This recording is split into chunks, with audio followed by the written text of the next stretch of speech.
British Columbia is an economic engine. Between its sprawling coastal ocean industries, dense forestry, and critical mineral mining, the province generates massive wealth. But that prosperity has been matched by a growing political friction.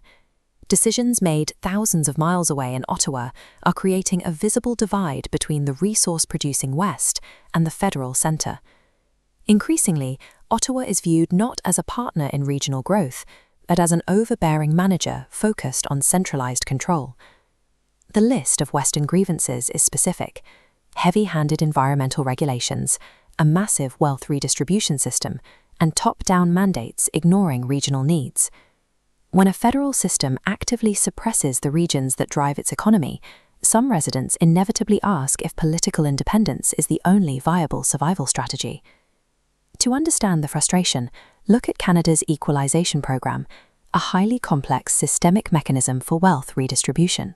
The formula assesses each province's fiscal capacity, its ability to generate tax revenue.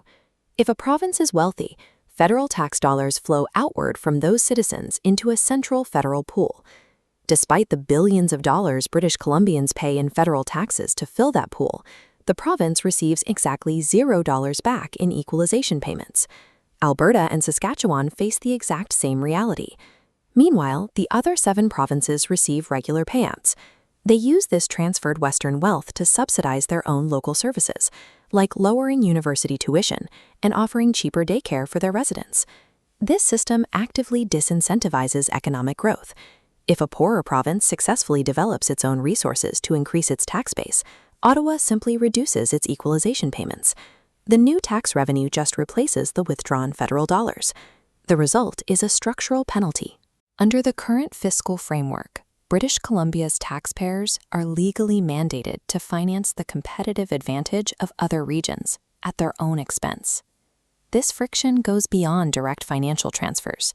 It shows up in how the Federal Department of Fisheries and Oceans manages local activity. Ottawa has pushed an activist-driven plan to completely ban open-net ocean salmon farming in British Columbia by 2029. This single policy targets an industry that provides 4,500 coastal jobs and generates over $1 billion in annual economic activity.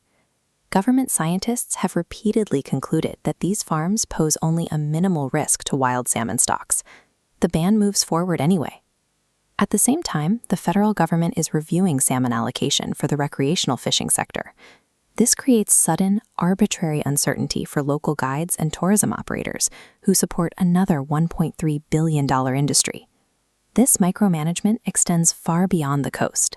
Duplicate federal environmental assessments and rigid regulations routinely handcuff British Columbia's forestry and mining sectors, stalling projects for years. This approach has triggered unified pushback. First Nations leaders, rural mayors, and industry workers are forming coalitions to oppose distant federal decrees that threaten their livelihoods. These federal mandates prioritize ideological goals over local scientific data.